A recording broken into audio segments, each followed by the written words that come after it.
Bibles on Mark chapter 4. And this will be the basis of our sermon this afternoon. Mark chapter 4, verse 26 to 34. And this is the title, Parables about the Kingdom. Okay. So verse 26, he also said, the kingdom of God is as if someone would scatter seed on the ground, and would sleep and rise night and day. And the seed would sprout and grow. He does not know how. The earth produces of itself, first the stalk, then the head, then the full grain in the head. But when the grain is ripe, at once he goes in with his sickle, because the harvest has come. He also said, verse 30, with what can we compare the kingdom of God? Or what parable will we use for it? It is like a mustard seed, which when sown upon the ground is the smallest of all the seeds on earth.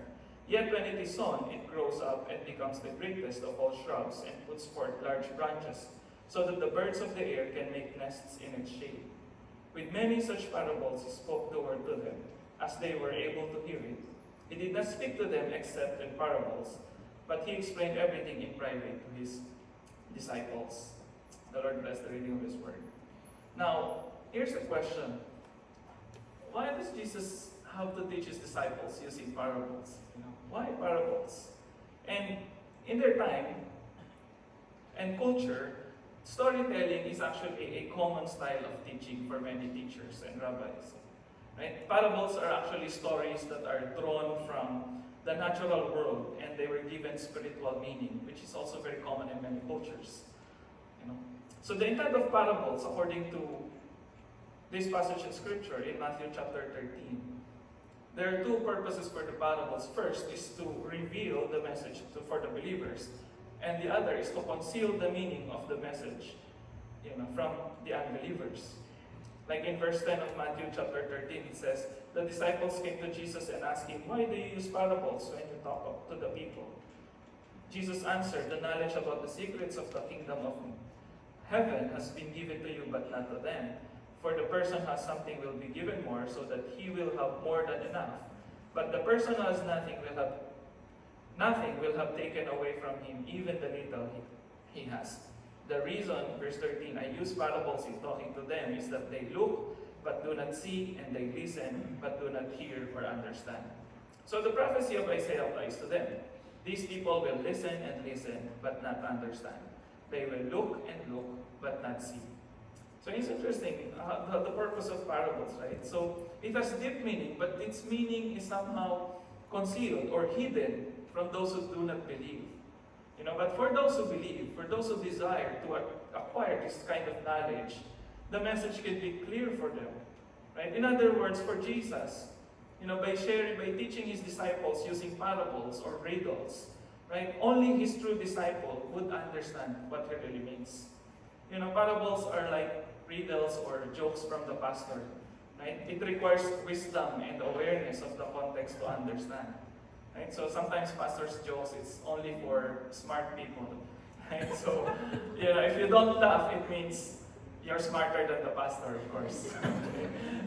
So parables are like that. They have a punchline when it is being told.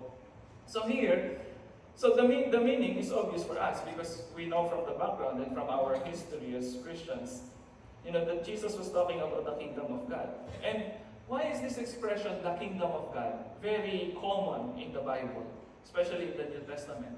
Like for us, in our context today, the way we define our community or group of people gathered or identified by their citizenship, nationality, etc. Right? That's how we organize ourselves as people, on the basis of nations and state and citizenship.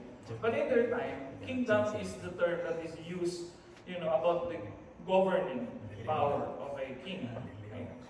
So after the exile in Babylon, the Davidic kingdom, which is also very popular and important in the Old Testament, it was lost. David was the most famous king of Israel in the Old Testament. But then they were punished because they were unfaithful. And the kings after David were unfaithful to the covenant. That's why they were exiled to Babylon. And when they were exiled there, what happened was that the line of David was cut. Right? So after the exile, when the Jews were allowed to go back to their land during the time of Ezra and Nehemiah, there was no longer a king in Israel. You know, but there is still the Davidic covenant that was mentioned in 2 Samuel chapter 7, verse 8 to 17. So according to this covenant, that David's kingdom will be forever, right? That his line will not be lost, right?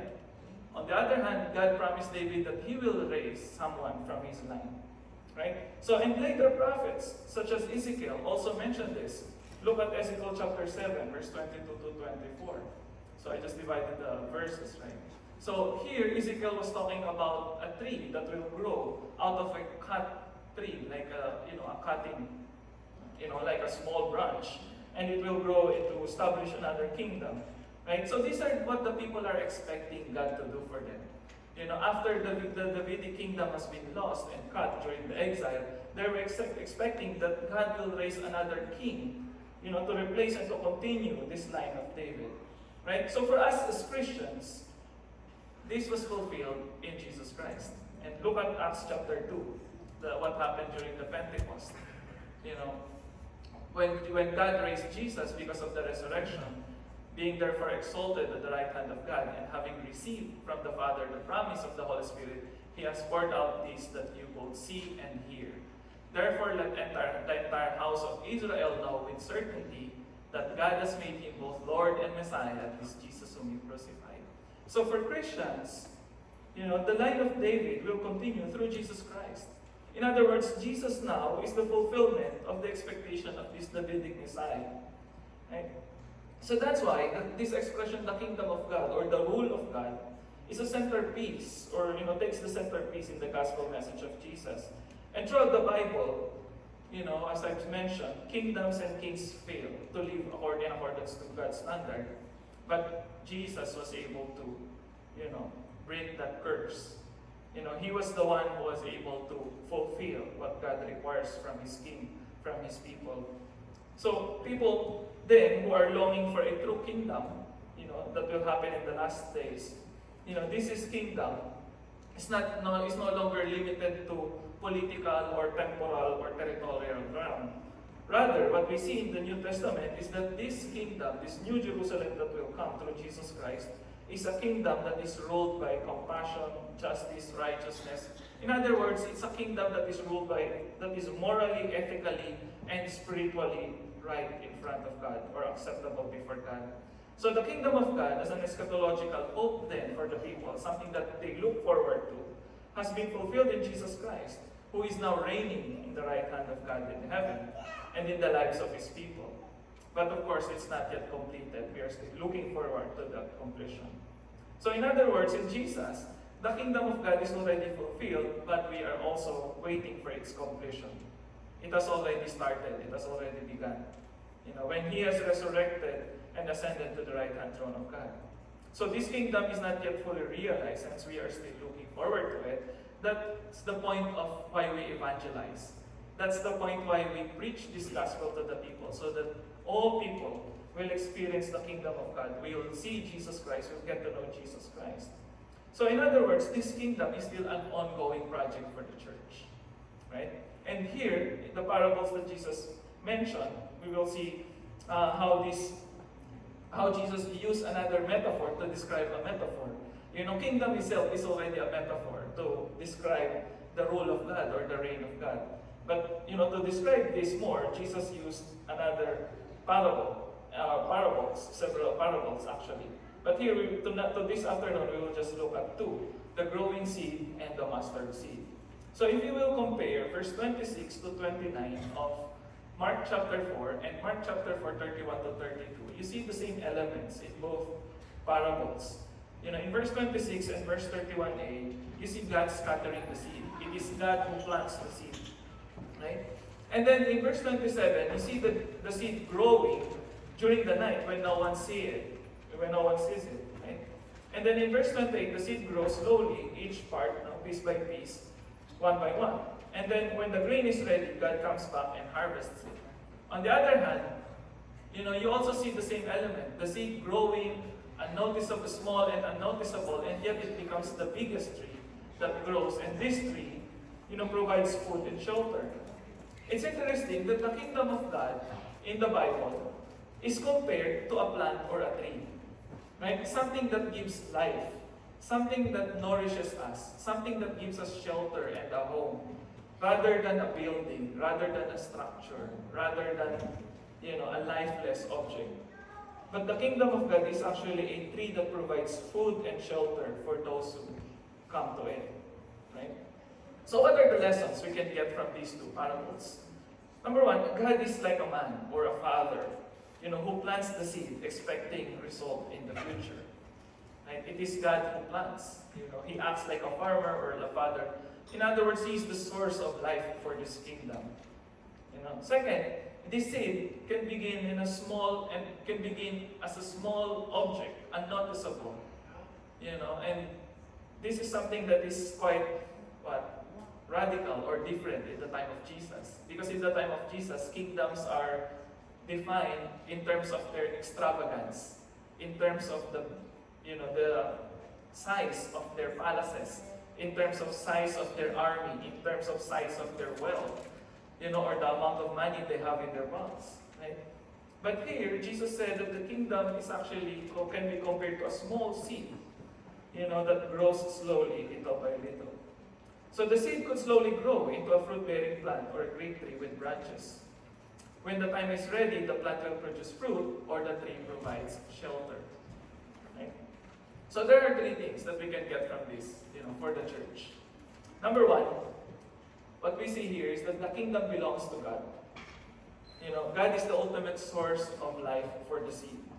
He is the one that creates with this kingdom, not people. Right? People are the kingdom, but ultimately it is God who gives us life. It is God who nourishes us and who takes care of us. Yes, we have leaders in the church. We have human servants, but we are servants of God. We are servants of this kingdom. God is the source of life. God will expect, and in the future, like any other farmer or father, who plants the seed or invests for the future of their children, God is expecting this kingdom to grow, and bear fruit. Second, this kingdom can have small beginnings. It starts small. It's not actually a disadvantage. What you see here is that when something starts small, and when something have humble beginnings, they don't cause much trouble from other people. Right? It's a subtle way of infiltrating, or if you are creating something like a revolution or a movement, you don't go big at once, right? You start small. Even when you're starting a business or when you're starting a project, everything that great starts with small. And it's interesting how the kingdom starts with how the kingdom has its own humble beginnings. So being small and insignificant can actually pack a great surprise, right? Growing something requires process. That's another thing we learn here. Since the kingdom of God did not have this huge number or this huge asset in the first place, right? But now when you look at the impact that it has made in the world, so it takes a process. It takes process before something big, occurs, right? So, and because it takes process, it requires, caring and nurturing, right?